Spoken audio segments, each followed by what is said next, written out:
Kung bago ka lang sa channel na to at isa kang true-blooded Aldab Nation na nagmamahal po kila Maine Mendoza at Alden Richards, tama po ang channel na pinuntahan mo, kaya consider na kitang bagong subscriber. Welcome back mga kaaldab. Ito na naman po ang inyong lingkod, si Mr. Destiny. At syempre panibagong video, panibagong update na naman po tayo. Ito yung pinaka-latest mga kaaldab na mga nangyayari ngayon at nagaganap sa social media. Bagamat maraming story at maraming kwento, abay dun na naman po tayo sa 101% legit na legit. Ito yung sinasabi ko, nagagawa ni Mengay po na mag-grocery, mamalengke o pumunta sa Walter Mart. Nang siya lang yung mag-isa, na wala siyang kasama, nagbi-video greetings din po siya o nagbi-video message din po siya. Pero bakit po ni sa kanya hindi po yan magawa? Bakit si Mengay pagdating po talagang solo lang po? Dito pa lang po mapapansin nyo na di po ba? Hiwalay na nga po ba talaga si Mengay at si Congressman Arjo? Mga katanungang ang sumasagot lang daw po sina Criste Fermin at si Ogie Diaz. Bakit daw po hindi linawin na ano nga po ba talaga ang totoo? Ano nga po ba nangyayari ngayon kina Congressman at kay Mengay? Remind ko lang po ito'y base lang po sa mga komento sa social media. Ako bilang Aldab Nation, wala naman po talagang relasyon sina Mengay at si Congressman Arjo. Sarsuela lang po yan. Pero syempre, sa mata nga po ng mga ilang netizen at ilang mga kritiko ng Aldab, yun po yung sasabihin nila na mag-asawa na nga po yung dalawa. O ibigay natin ang gusto po nila. Sabihin natin na okay po yung mga ganong salita. Pero ang tanong, sabi ko nga po sa inyo, bakit nga po ba ang issue na hiwalay na o hindi na nga po raw na andoon nakatira sa District 1 at sa Bulacan nga po umuwi si Mengay? Bakit ayaw sagutin ng pamilya Atayde? Bakit nagmimistulang tahimik lang po sila? Lalabas lang sila kapag may mga issue na naman kay Congressman Arjo at gagamitin nga po si Mengay. Remind ko lang birthday celebration ni Mengay, walang parting naganap sa pamilya Atayde. Hindi, real talk to mga kaaldab. Bakit wala? Sinasabi ko lang to mga kaaldab baka sabihin syempre kasi hindi na kailangan ng ganyan. May edad na si Mengay, hindi na ayaw na ni Mengay ng mga party-party, nagtitipid na siya. Sige, for the sake of the fans na gano'n na sinasabi, pagbigyan natin. Paano naman yung 11th year anniversary ni Mengay sa Eat Bulaga? Wala man lang pong video message na sinabi si Congressman Arjo, si Ibiang at yung pamilya ng Atayde. Tapos sinasabi nilang si Jelay Atayde, paborito daw ni Mengay.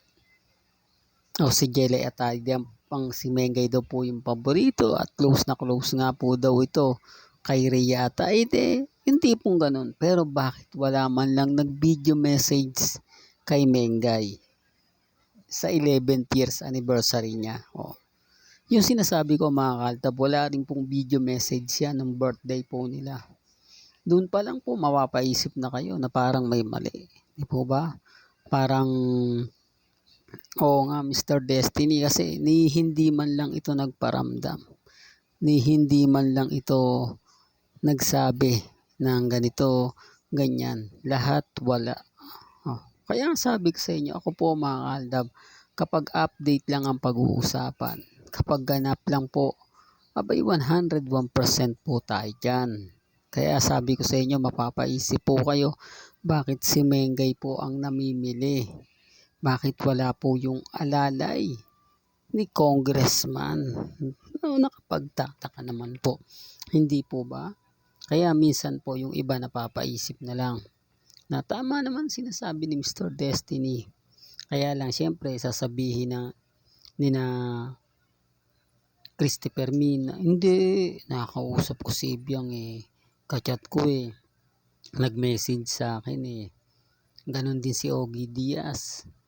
Alam niyo sila po yung nagbabayad ng reliable source na talagang may kakayanan mo naman silang magbayad. Kaya lang yung binabayaran po nila paminsan-minsan hindi po maganda para lang makapagbigay ng impormasyon. Para lang makakuha sila ng mga update. Abay, yun po yung ginagawa nila. Alam mo kasi, sa totoo lang, nakikisaw-saw lang po yung mga yan. Kapag trending po ang Aldab, diyan po sila sumisingit. Kapag trending si Mengay, diyan po sila pumapasok. Pero wala naman po ngayon Dapat nga isa sila sa nagpoprotekta. Isa po sila sa nagsasabi na ganito ganyan. Naglalabas sila ng video message ni Congressman, party ni Congressman, nakasama si Mengay, meeting ng mga barangay, kasama si Mengay. Wala Doon pa lang po mga kaaldab, panalo na ako At ganun din si Ogie Diaz. Puro lang po yan forma. Puro lang yan si ganito, si ganyan. Ganyan sasabihin nyo na ganun ka rin Mr. Destiny. Hindi po. Kasi ito po nagpapakita tayo ng mga ebidensya. Nagpapakita tayo ng resibo. Hindi po AI yan. Kung AI yan, lalagyan ko pa si Alden Richards yan. At itong video message ni Mengay. Patunay lang po ito mga kaaldab na yung issue nga po kina Congressman at kay Mengay, kumpirmado na nga po ba na talagang wala nang aasahan. Kaya nga po pala yung mga ibang armain, ito base po to sa mga main fanatics na nababasa ko at dumadaan sa wall, na parang natabangan na nga po raw ang mga ilang main fanatics, na parang ayaw na nga po raw gumalaw ng mga main fanatics ng mga armain, at karamihan na nga lang po pumupunta na lang kay Mengay at nagiging main fanatics. Wala man po kasing post, wala man lang update. Kaya yung admin po ng armain, abay nababatikos na po ba? Kasi sinasabi lang binabanatan tayo ng binabanatan ni Mr. Destiny. Wala ba kayong ibang gagawin? Wala ba kayong ipa-update? Wala ba kayong access o kumbaga komunikasyon sa mga malalapit kay Main Paul Carson, sa malalapit sa pamilya Atayde? Wala. Alam niyo yung mga sinasabi lang po nila na malapit sila sa pamilya Atayde, malapit sila sa pamilya Mendoza. Malaking kasinungalingan yan. Kasi tayo pa po yung nauuna mag-post, mag-update. Kung malakas po sila, sasabihin nila, andito si Mengay, namamalengke, baka may ano ka dyan, etc. Wala Walang ganon. Kaya ang sabi ko sa inyo, nakapagtataka naman po na tayo pa po ang nakakakita. Tayo pa po ang nauuna. Samantalang sinasabi na nagalit nga po raw sa atin si Main Paul Quezon. Nainis nga po raw si Main Paul Quezon sa Aldab. Di po ba napakalaking kalokohan? Kung galit si Mengay sa Aldab, bakit lagi siya nagpaparamdam? Lalo na nga po etong tamang panahon. Hanggang dito na lang po ang ating latest updates. Kaya kung gusto nyo pa po ng pinaka-latest at sariwang update, abay tumatok lang po kayo dito po sa channel ni Mr. Destiny para updated kayo sa mga bago at sa mga latest na i-upload po natin maya lang. Hanggang sa muli, salamat po sa panonood at pakikinig.